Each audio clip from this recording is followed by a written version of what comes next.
Ó Mãe Santíssima, intercedei por nós para que possamos bem compreender os ensinamentos de vosso Divino Filho, nosso Senhor e Salvador Jesus Cristo, e as explicações dos pais da Igreja. Ó Virgem Imaculada, ofereço-vos este trabalho e peço que abençoais aqueles que o ouvirem, e que seja para a maior honra e glória de Deus. Amém. Senhor onipotente, purificai o meu coração e os meus lábios.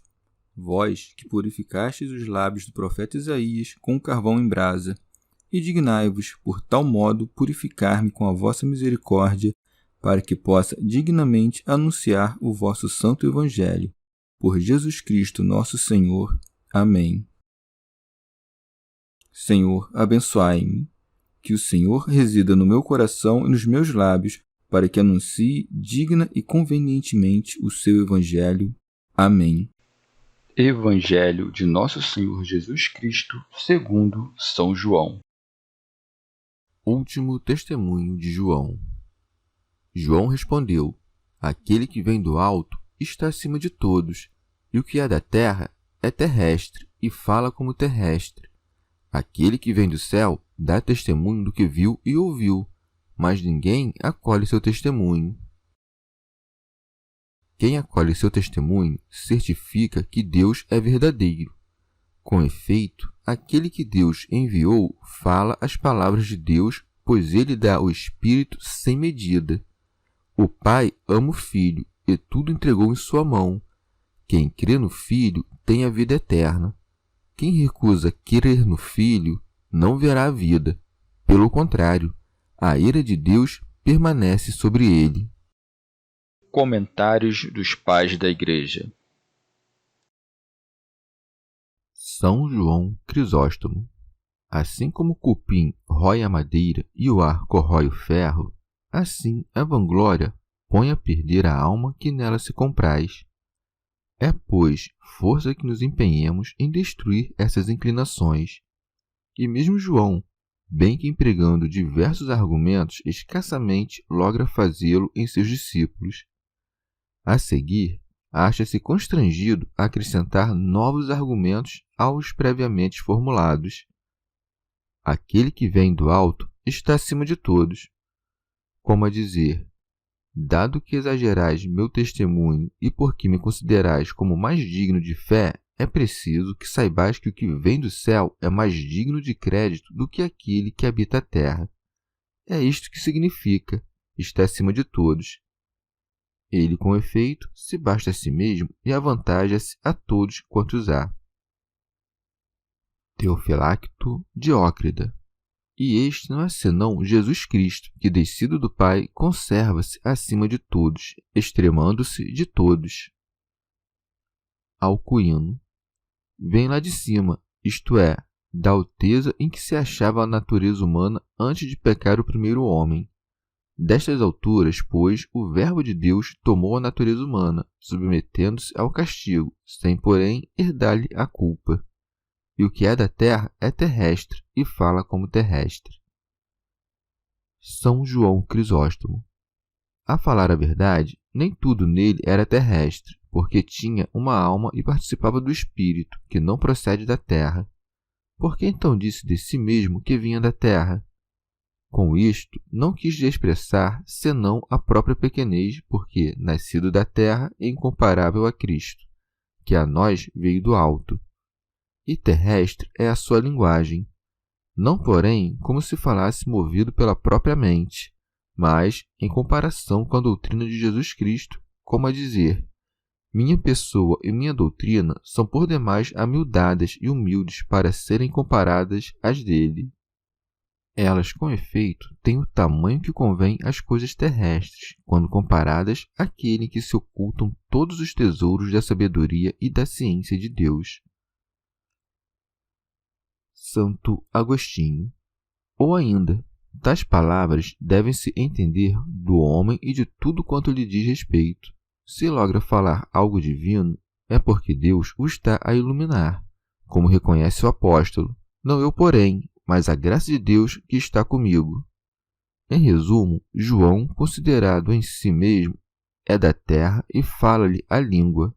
Se, porém, dele ouvistes algo divino, isto se deu por intervenção de Deus e não por ele mesmo. São João Crisóstomo. Retificadas, pois, as paixões dos discípulos, passa a falar-lhes com mais liberdade, porquanto tudo o que lhes podia ter dito até então não haveria de encontrar abrigo naquelas almas. Continua, portanto, nestes termos: o que vem do céu é superior a todos. Santo Agostinho. Isto é, vem do Pai, e de duas maneiras é superior a todos. Primeiro, quanto à natureza humana, porque dela tomou-lhe a forma que tinha antes do pecado. Em segundo lugar, pela elevação do Pai, seu igual. São João Crisóstomo. Depois de ter comunicado todas essas alteadas ideias sobre Jesus Cristo, João Batista, como que desce das alturas e passa a falar, por assim dizer, numa linguagem mais humilde. Ele testifica o que viu e ouviu. É por meio destes dois sentidos, visão e audição, que chegamos a um conhecimento certo de todas as coisas. Tornamo-nos mestres dignos de confiança quando falamos do que vimos e ouvimos. João Batista aplica essa verdade ao próprio Cristo, dizendo: aquele que vem do céu dá testemunho do que viu e ouviu, dando a saber com isso que as palavras do Salvador estão livres de falsidade, porque transmitem a verdade em absoluto. Quanto a mim, parece dizer, tenho necessidade de ser instruído por aquele que veio do céu a anunciar o que viu e ouviu, isto é, todas aquelas verdades das quais só ele tem ciência. Teofilacto, Diócrida. Quando ouvires que Cristo fala do que viu e ouviu do Pai, não cuides que carecia ser ensinado pelo Pai, porquanto tudo que de seu natural conhece, recebeu-o do Pai, e é nesse sentido que se pode dizer que ele aprende do Pai tudo de que guarda ciência. Em que consiste isto que ouviu do Pai? Talvez sua palavra? Mas ele é a mesma palavra, o Verbo do Pai. Santo Agostinho. Quando concebes mentalmente uma palavra para designar um objeto qualquer, essa concepção mesma é a palavra do coração. Assim, do mesmo modo como levas no coração a palavra que tens tenção de pronunciar e que de fato está dentro de ti, assim Deus produz a própria palavra, isto é, engendra seu Filho. Como, pois, o Verbo de Deus é o Filho de Deus, este não nos falou sua palavra, mas a do Pai. Quis falar-nos o que falava a palavra de Deus. São João, com efeito, expôs como tudo isto sucedeu. São João Crisóstomo. E fala por estas palavras, a saber, dá testemunho do que viu e ouviu, porque não fossem tomadas por falsas as coisas que dizia, uma vez que poucos dos presentes o acreditavam. Por esse motivo, acresce, mas ninguém acolhe seu testemunho, isto é, poucas pessoas, porque discípulos havia que o recebiam. Alude aqui João Batista à incredulidade dos próprios discípulos e à insensibilidade dos judeus, tal como está dito no princípio deste Evangelho. E os seus não o receberam. Santo Agostinho. Ou então, há certo povo que vai para sofrer a ira de Deus e que há de ser condenado a par do diabo. Nenhum dentre os seus recebe testemunho de Cristo. Observa como, bem que entremeiem-se os homens, espiritualmente a divisão vai ao mundo. João os classificou segundo os pensamentos de seus corações, conquanto ainda não estivessem separados fisicamente, e em o fazendo, deparou duas classes distintas de homens, fiéis e infiéis. Ao lançar o olhar sobre os infiéis, disse, mas ninguém acolhe seu testemunho. Voltando-se, porém, da esquerda para a direita, acresce, quem acolhe seu testemunho certifica que Deus é verdadeiro. São João Crisóstomo.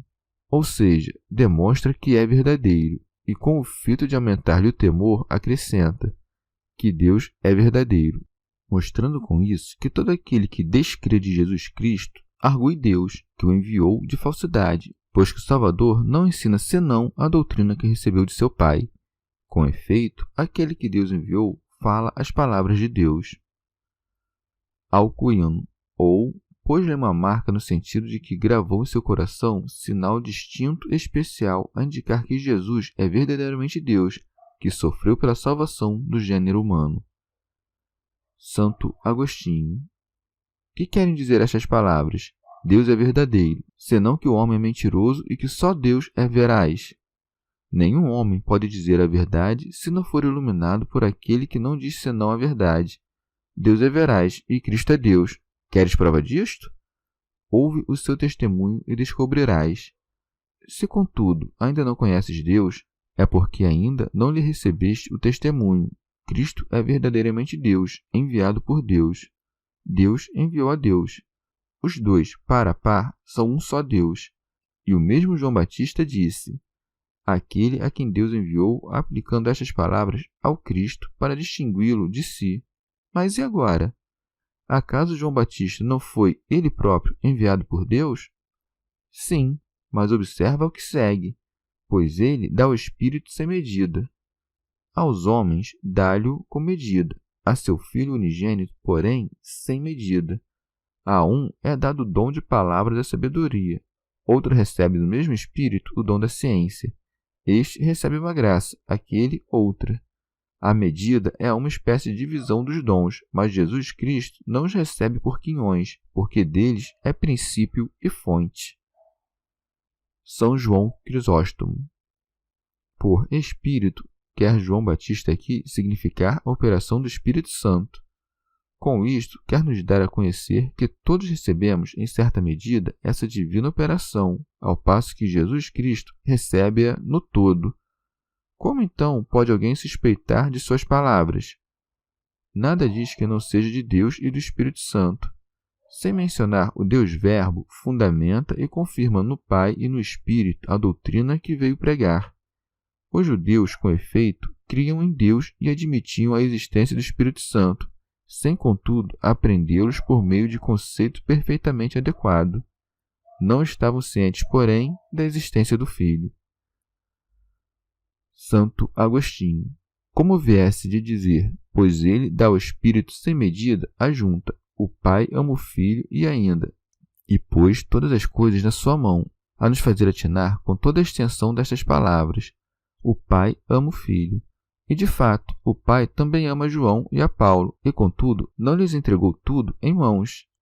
Também ama o Pai ao Filho, mas como a um filho e não como a um servo, como a um filho único, não como a um filho adotado. E, por isso, tudo entregou em sua mão, para que a grandeza do Filho se igualasse à do Pai. Logo, como se dignou de enviar-nos seu Filho, não creiamos que este, por ter sido enviado, é menos do que o Pai. Teofilacto Diócrida. Entregou-lhe toda a divindade por natureza e não por graça. Enquanto homem, entregou-lhe também tudo para que se assenhorasse de quantos há nos céus e na terra. Alcuino. E porque todas as coisas estão sob seu domínio, também o está a vida eterna, pelo que acresce João Batista. Quem crê no Filho tem a vida eterna. São Beda. Não cuides que esta fé se cumpra no dizer, senão no fazer. São João Crisóstomo. João não quer com isso dizer que só o crer no Filho conduz à vida eterna, porquanto o mesmo Jesus Cristo asseverou que nem todos os que dizem Senhor, Senhor, haverão de entrar no reino dos céus. Ademais, o pecado contra o Espírito Santo basta para precipitar as almas ao inferno. E não nos devemos fiar de que uma fé plena no Pai, no Filho e no Espírito Santo baste para a salvação. É preciso acrescentar-lhe uma vida santa e uma conduta exemplar. Ciente de que a ameaça de punição comove mais do que promessa de recompensas, conclui o discurso deste teor. Quem recusa crer no Filho não verá a vida. Pelo contrário, a ira de Deus permanece sobre ele. É para notar que ele se refere ao Pai quando fala dos castigos. Com efeito, não diz a ira do Filho, bem que este seja o próprio juiz, senão que institui o mesmo Pai como julgador a inspirar-lhes vivo temor. E ainda, não diz sobre ele está a ira de Deus, mas sobre ele pesa a ira de Deus, ou seja, ela não haverá de deixá-lo jamais, e para que não pensem se trate aqui de morte temporal, acresce, não verá a vida.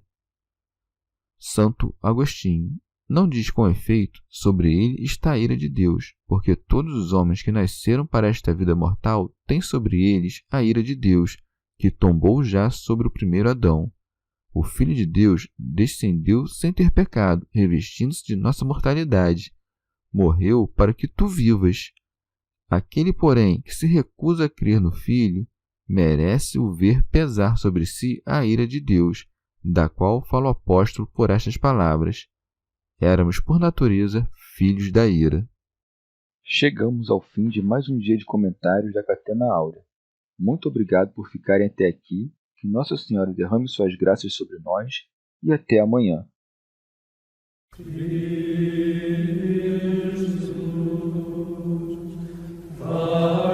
Jesus,